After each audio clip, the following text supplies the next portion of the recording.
You guys sounded so wonderful. Do you sound that way in the morning? That's an inside joke. I was here and I got to listen to them earlier and told them how great they sound in the morning rehearsing. And they somehow thought that maybe meant that they didn't sound quite as good during the service. Didn't mean it that way. You know, last week too, you guys knocked it out of the park. And I know we were missing some people, but it was just wonderful. For you visitors that may be here this morning, I'm not the regular preacher, fortunately for everybody, including myself. We're looking for one, and I want to talk about that for just a moment. About 9 or 10 months ago, a fairly significant group of people started meeting on a regular basis at the Powers house. A lot of you were in that group from time to time. They were tasked by the elders to come up with a job description for 2 positions, one a pulpit minister and one for a family and youth minister. And that was based upon what we thought were the needs of the congregation, still is, and the fact that we were losing both of our ministers for various reasons, different reasons, during that time. That process ended up with a job description submitted to the elders. There was some give and take, some editing that went back and forth. And we came up with that. It was posted. We had over 32 responses. From that process, some were eliminated based upon a review of the materials, their resume and letter that was submitted. But it was whittled down to about 15 or 16 that we started to listen to sermons. And again, in order to be more inclusive than exclusive, we had a number of people listen to those. Jay Abbott is one, Eddie Shelton, Richard Teller, Dave Johns. Besides the 3 couples that were on the screening committee at that time, the Powers, the Hennis, and the Waldys. The elders included, listened to just hours and hours of sermons from that. The list was whittled down even further to about a handful of candidates. Give me that again, 7 candidates. Good thing you weren't losing and missing a finger. I wouldn't have been able to do that. That we then interviewed on Skype. And I recommend Skype to any grandparents here if you want to see your grandkids. Talk to them. It's really cool. It's really easy. If Norm, Hal, and I can do that, you can do that. But they were subjected to about 3 hours of interviews, 2 sets of interviews, different panels. And they were, before we would do that, we would summarize what took place in one, so we didn't cover a lot of the same ground. And from that, we whittled it down to 2 men and their families that came here, and back in August. And I got to tell you, the organization of their weekends here were incredible. One of the wives of one of the candidates said to us, you know, we've been through this process before, and we've never, ever had a church that went out of its way to make sure we met as many people as we could in the process. And you know what I'm talking about. There was either a gathering at the Williams or a gathering at the Mayberries, a game night for both of them here, a meeting at Fairmont Park. And let me just tell you, eventually, as long as I'm an elder here, we're going to have a Sunday morning service at Fairmont Park. I want you to know that. Because that Saturday morning is just a perfect place out there in God's creation. We're going to have one. It's going to be logistically challenging, but we can do that. And now for you people that want to start going through your, want to hear the fanning, going through the Bible to find out if that's scriptural or not, I can tell you it's okay. We can do that. But let me continue.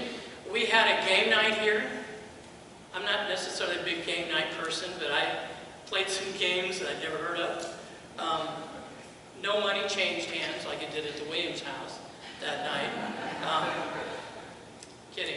You know, I got to be careful about there. We may have a visitor out there that's wondering, they probably have bingo on Friday nights here. That's not true. We don't do that. But let me just tell you, I've never, ever felt closer to a congregation than I did those weekends. Particularly when we came here in question and answer periods, that we could ask any questions. Some of you submitted them in advance, not very many, But some of you came prepared, as they would say, as Steve Biffle would say, we were loaded for bear when we came here that Sunday night to ask those pointed questions. And I know how Bob Camp feels from the questions that he asked. I know how important it is to Paula Hoppy. There you are, Paula. Wait, she's not there. Okay, well, you can tell. I know how she feels. She's probably in one of the rooms. I know how she feels from what the questions she asked. I know how Andrea Stewart feels. I know haircuts are very important to some people here. Keep your head down. That's why you wear a hat, isn't it? Okay. I know that, but I've never felt closer to this body than I did during that process. Okay, now with that, I've got to tell you, you think I'm leading up to something very profound. All I can tell you is the elders are close to being able to make an announcement as to our minister search. Now, all of you are probably thinking, what does that mean? What does that mean? This process is entirely different than the last time we looked for a minister here.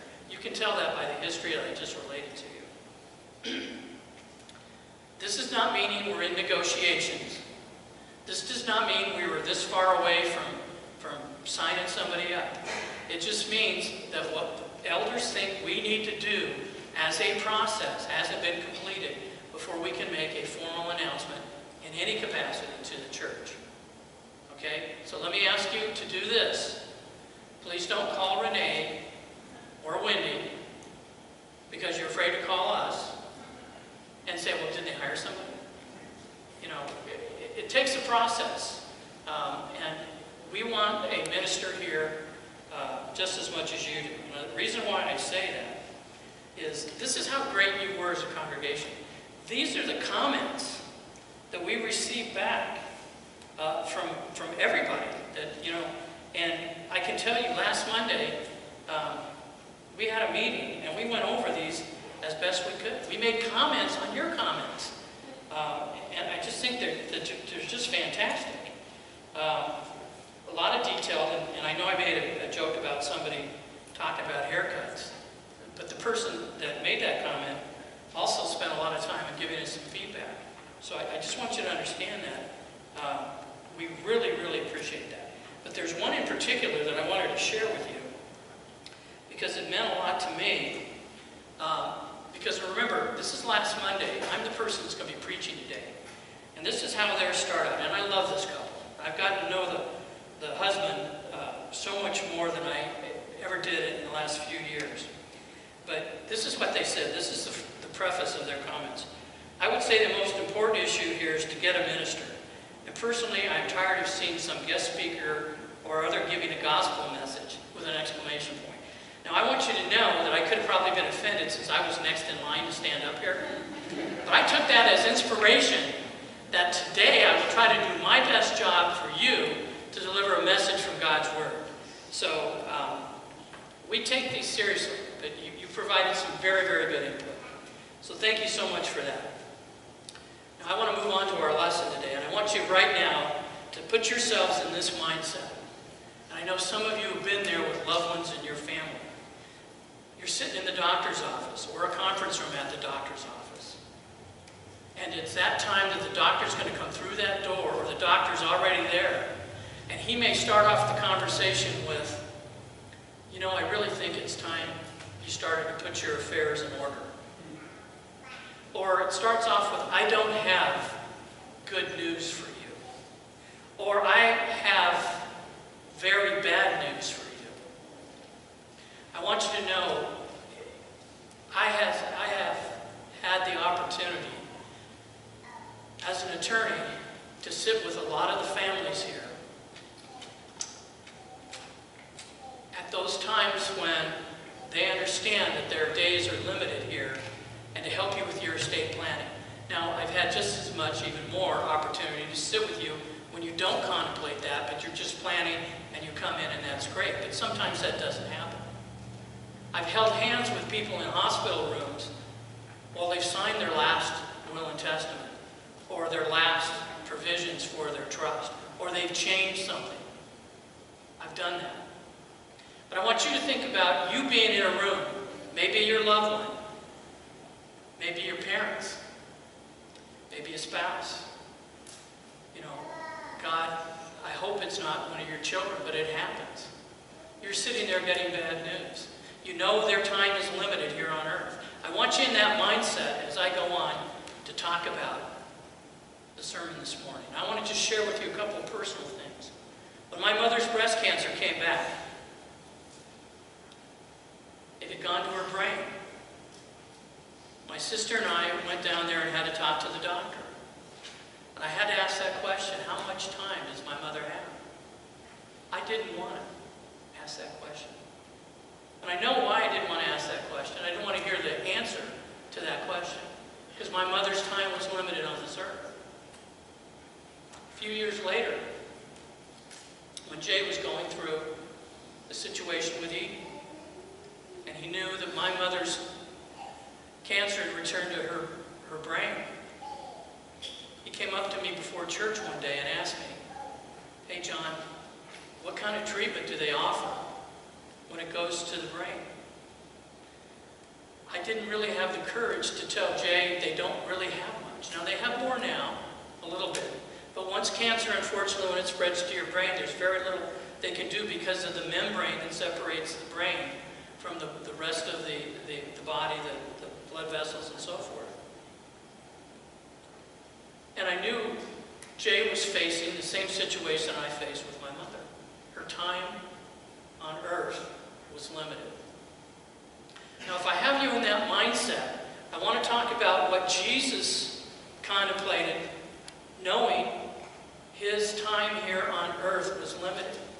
He reacted a lot of the same ways that we as ordinary human beings. He wanted to take care of what was most important, and that's how he did it. We know, and I'm going to go over these just very quickly because they're not the point of the lesson today. He instituted the Lord's Supper. At that time, he instituted, at the time of the Passover, he talked to the apostles sitting with him at the table. He said, "I'm creating a new covenant." And we know that. We just went through that. We just recognized that as one of the things that Jesus did. He knew he was going to die. He knew his death was going to be witnessed. But he knew he'd be resurrected, which at that time his followers didn't know. And he knew he was going to give us the gift of the Holy Spirit. You know, sometimes when people are faced with these situations and you're in that room, it's not you, but it's a loved one or somebody you know, a friend. Sometimes you say things just because of the emotion of the situation. And we have an example of Peter doing that. When Jesus said that, we're not going to spend a lot of time on that, but what did Peter say? "Lord, you can count on me. I'm never going to forsake you." And you can't tell me that if you're sitting there and it's your parent or your sister or your sibling, or like I said, God forbid, it's your child, you may say things that you wouldn't ordinarily say that if you didn't know their time was limited. So with that, I want to set the stage for our first verse, which is John 13, 33 through 35. Jesus is telling them, "Hey, come here. I'm not going to be here for very long. I want to tell you something very important." Now, when you're a friend or you're a loved one and you're the person that you're concerned about comes to you and said, "I don't have a whole lot of time left." You know how amazingly sensitive your hearing gets? You're going to want to listen to what they want to say. You're going to want to take to heart what they're going to tell you. And let's read what Jesus said in John 13, 35. "My children, I will be with you only a little longer." The doctor's telling him, "Put your affairs in order, Jesus. You will look to me, just as I told the Jews, I tell you now, where I'm going, you cannot come." Remember being as a little child, and your parents said, "Well, we're going to be gone for the day." And you say, "Well, how come I can't go?" It's a natural response. And that's what Peter had a little bit farther. But I want you to read this next part with me. This is the important part. Verse 34. And when you read this with me, I want you to look pew with you. I want you to make eye contact with them, because this has just as much to do with them as it does to yourselves. So read this with me. Verse 34. A new command I give you. Love one another as I have loved you. So you must love one another. By this, all men will know that you are my disciples, if you love one another. This was so important that Jesus wanted to say, this is a new command.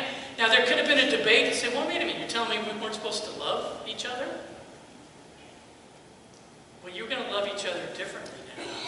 I'm leaving you. I want you to love how I loved you. Let's go to the second verse, which is 2 chapters later. It starts off, as the Father has loved me, so have I loved you. Now remain in my love. If you obey my commands, you will remain in my love, just as I have obeyed my Father's command and remain in his love. I want you to read this with me. I have told you this, so that my joy may in you, and that your joy may be complete. My command is love each other as I have loved you. Greater love has no man than this, that he lay down his life for his friends. Now, we all know Jesus was talking about his own life there. But let me tell you something else. This had a profound influence in history. Abraham Lincoln at the Gettysburg Address, when he went to the cemetery to commemorate the gravesites for all of those who died in the Battle of Gettysburg, pivotal battle in the Civil War, he described it as, we can't do that because those people buried here gave the last full measure. Everything they had, he gave it at that battle. That was Abraham Lincoln. Now, just to make sure I got your attention, I'm going to mention one other president in the rest of this sermon, so be looking for that. Jesus commanded us to love, no question about it. You can't spend this much time in that short a period that he had dealing with the subject if it wasn't important. But the most important thing we need to understand is it's the love that's going to distinguish us from the world. Now, I'm doing this to show you that I'm really smart, which I'm going to show you I'm not really smart when I butcher the pronunciation of these. There's 4 types of love. You could probably know these 2. Eros, Storge, Phileo, and Agape. Eros obviously is more of a sensual, physical relationship between people, hopefully married people. That's Storge, and I don't think I'm pronouncing it right, S-T-O-R-G-E. It's the love between a parent and a child, a natural relationship like that. Phileo, which I'm probably not pronouncing that correctly, is more of a friendship. And then agape. Agape is the love that Jesus was talking about in all of these references. And that's essentially a sacrificial love. Now let's go over, just kind of summarize it real briefly. This was a new commandment. This was a new commandment. The Jews were God's chosen people at that time. This is a new commandment because I want the people of this world to know who you are because you love each other. Not because you were the chosen people of God in the Old Testament. This is a new commandment. It created a new standard for treating other people, putting their needs before their own. And then, as we know, Jesus, because of this love, says, not only that, you've got to love your enemies. You've got to love your enemies. Well, that's a whole new game there. You know, we have to understand, Jesus hated the hypocrisy of the treatment of the money changers at the temple. But he still had compassion for them. And he still had compassion for the people in Jerusalem. If you remember, at the darkest hour of his life, what did he tell the people from the cross? Forgive them, Father, for they know not what they do. How can you not love somebody when you say those words? Our distinguishing characteristic as Christians has to be love. When you look at 1 Corinthians, it tells us, Paul tells us, what does that sound you make if you don't have love? The gong, right? The gong or whatever that is. I would like to change that so maybe we can understand that. You know the fingernail on the chalkboard? You know how that feels? You start to get all, it's just terrible. It just irritates your ears. I'd like to say it's more like that. That's the kind of effect you're having. And then the last one is it has to be a sacrificial love. In Ephesians 5, chapter 1 and 2, it says, "Be imitators of God, therefore as dearly loved children, and live a life of love just as Christ loved us and gave himself up for us as a fragrant offering and a sacrifice to God." Now, I'm coming to a part of my sermon this morning that I kind of created myself. And I've come up with these type of labels for love. And the first one I want you to think about is superficial love. Now, I want you to know you can come up with your own kind of qualifying words for love, but the one I want to talk about right now is superficial love. Do you know what superficial love is? You may have been the recipient of superficial love. The person that says, "How are you?" hoping you're going to say fine. The person that's only, cares about the perfunctory greetings. Let's not go too deep. The person that's more than happy to move as quickly as they can to the parking lot or to their car after service. The person that's not going to make themselves available for service.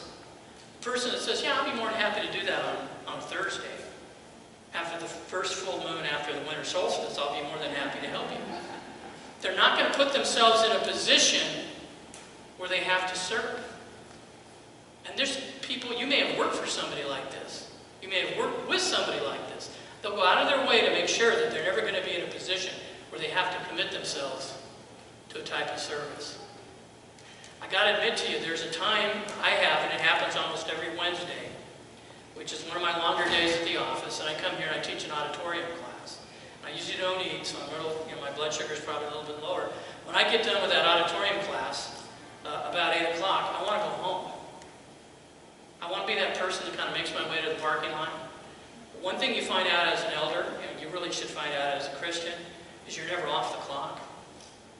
And I've even thought about going out the front door, walking around the side to avoid seeing people sometimes on a Wednesday night because I'm tired. And they're going to come to me with problems. They're going to want to ask what's going on. And so there's a time that I feel like that. Now, you may want to call it something else, but I call it superficial. Because I want to say, "Hi, how you doing? Hey, we'll see you on Sunday." I don't want to leave for the parking lot. People like that limit themselves, allowing people to get close to them. The next one I want to talk about is conditional love. And since my wife's in Rainbow Room, I will give you a perfect example of unconditional love that a spouse has for another spouse. I was concerned about whether I should wear a light blue shirt today or a dark blue shirt today because I was worried it's going to be warm, our air conditioning doesn't hold out, I was afraid I would perspire. I told that to my wife, sincerely, and I decided on the shirt. But you know what she told me? She goes, "I'm wearing a dress." She says, "If you want to wear a dress, that's okay with me." Talk about unconditional love, that's got to be it. Now, for the benefit of everybody here, I want you to know we don't have the same dress size. But let's talk about conditional love, because this is the one that I think we need to look at as a congregation. Let's talk about this in a larger sense. Let's talk about our country.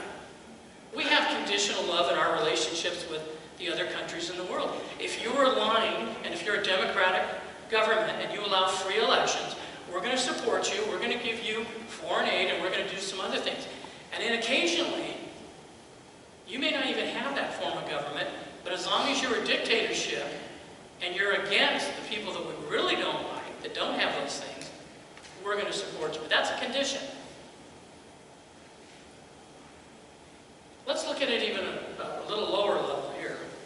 What's going on out front? The only way the city of Riverside can put that together is if they had federal funds and state funds. And the federal funds and the state funds were conditioned upon the city of Riverside coming up with matching funds. We do this. Conditional love, conditional. Now let's get a little bit closer to home on an individual basis. Do we do this in our own lives? You know, people have told the elders here that, and I'm sure this doesn't happen, that people here kind of vote with their pocketbooks when it comes to offering. You understand what I'm talking about?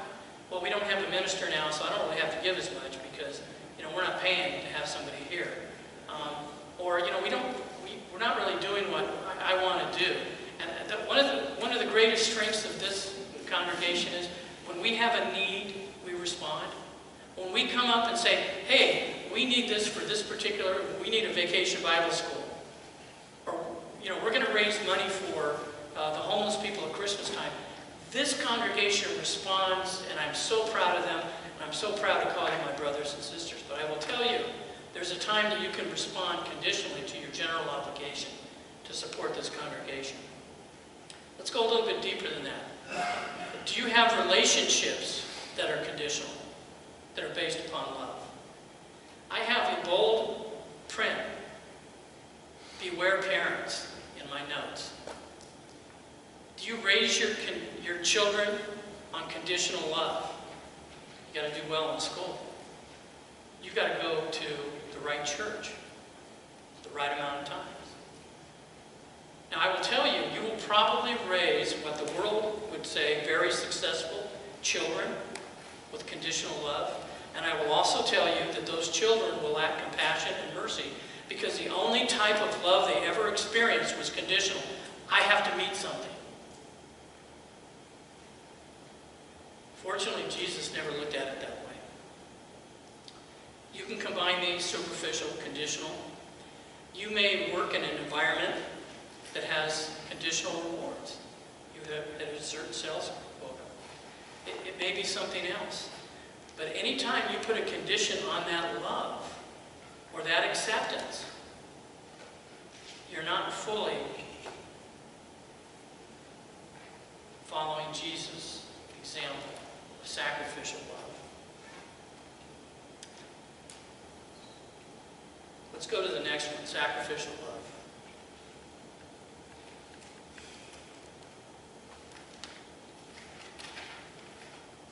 This one is the true love. This is the one that Jesus gave us.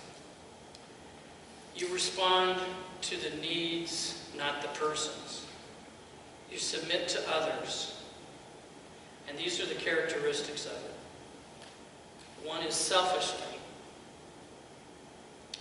In Matthew 20:28, Jesus said he did not come to be served, but to serve. Here you have the king, our king. And he says, I didn't come here to be served, but to serve. John F. Kennedy, in his inaugural address in 1961, had a famous quotation that is a derivative of this. For you young people here that don't remember, that happened last century. What he said was, ask not what your country can do for you, but what you can do for your country. Service, the concept of service. Just so you know, presidents and politicians have been plagiarizing just great things out of the Bible for years and years and years. And this is one of them. Selfishly, what does that mean? It doesn't mean you can't think about yourself, but before you act, you have to think about somebody else. That doesn't mean you don't take into consideration your own needs and responsibilities, but before you act, you take into consideration somebody else's. The next one, understanding, or being able to understand. Jesus knew the limitations of our followers. The amazing thing in that example where Peter says, hey, I'm there for you, Lord. You can count on me. Can you imagine the compassion in Jesus' heart when he's looking at Peter, knowing, Peter, I appreciate that, but it's not going to be there. You don't appreciate what you're going to see, you're going to face, and what you're going to do. He understood that. So what does that do in our relationships? Before we get to the next one, which is forgiveness, before you can really understand forgiveness, you need to be understanding to other people, knowing that they're going to be fallible, knowing that they're going to have problems in their life, knowing that they're going to let you down. You need to understand that first. That doesn't mean you lower your expectations. You don't hold a higher standard for people around you. It just means that you understand that people are going to fall short from time to time. The next one, forgivingly. I love this one because, frankly, when it comes down to it, if you can't forgive, you can't have genuine love. You can't. Because that means you're sacrificing that offense in your life. You're giving that up because of the love that Jesus had for you. And remember, he made it really difficult for us to hold those things, because he says, if you don't forgive other people, I'm not going to forgive you. And he said it in reverse, too. He said, and if you don't forgive, I'm not going to forgive you. So you got to forgive if you want forgiveness. And genuine love cannot come without that. Finally, sacrificially, you have to give up something. Jesus in Mark 8, verse 43, it says, if anyone wishes to come after me, he must deny himself and take up his cross and follow me. That's the ultimate sacrifice that we can make on an individual basis. Give ourselves up for Christ. Set aside our own wants, our own desires, and move with Christ and Christ-like. What this means that you're going to do something for a fellow man that you probably don't feel comfortable doing. Now, Jesus said at another time when he was being challenged by the Pharisees, or he was being asked, what is the greatest commandment? And this doesn't have anything to do with him, getting he's not going to be around longer, anything else. He was being challenged. And what did he say? Love God and love your neighbor as yourself. But the most important thing he said is right after that. Everything else of the law and the prophets follows those commandments. In an entirely different scene, he's telling you how important love is. Now let me ask you this. When we talk about whether or not the praise team should be down front or up here, or whether or not we talk about the role of women in our church, or whether we talk about any of the other controversial subjects that sometimes come up in our fellowship, do we start with an attitude of love and of service and of submission to each other? And you probably say, well, no, John, you're missing the point, John. We have verses dealing with these problems. We have directions in Corinthians and Romans about how women should be handled. Now, you have Paul writing letters about situations at that particular time. But it all goes back to love. It all goes back to love, or love, the message of love doesn't mean anything. Sure, we have the guidance of the Scriptures. But I want you to tell you, as a congregation, we need to have this attitude. We're going to get a new minister here. We know that. It's going to happen. But I want him to come here because he can see that we love each other. And that we're willing to be tolerant of each other's opinions. And that we're going to be tolerant of maybe practices that we change. Because I can tell you, if you just look at the numbers, if we don't make some changes in how we approach our worship service here, and how we approach each other, i.e., if we don't show that kind of love, we're not going to have a church in this location in 15, 20, 30 years. Just look at the numbers. So, my message for us today, obviously love each other, but change your attitude. Look at the people around you. What does that mean to love them? Well, you can get by with maybe a lunch with them, maybe a fellowship time with them. But no, it goes farther than that. It means submitting to their needs. If they have a different idea that makes them comfortable in worship, respect that. If we're willing to try out something new and it's going to make you a little bit uncomfortable, respect that. If you want to come here and be comfortable, that's really not what the work of the church is for. It's to make you comfortable. It's to be bold and assertive for the Lord.